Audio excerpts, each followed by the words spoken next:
Hello everyone. Today we talk about how to fix the app of Bookmate.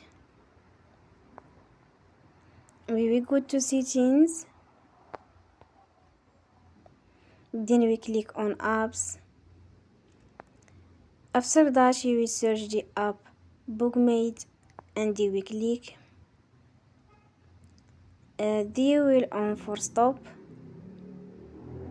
After that we go to storage.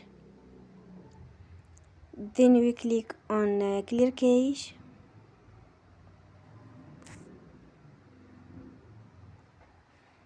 In the end, turn off your phone and you will restart your phone again. Don't forget to support us by like and subscribe.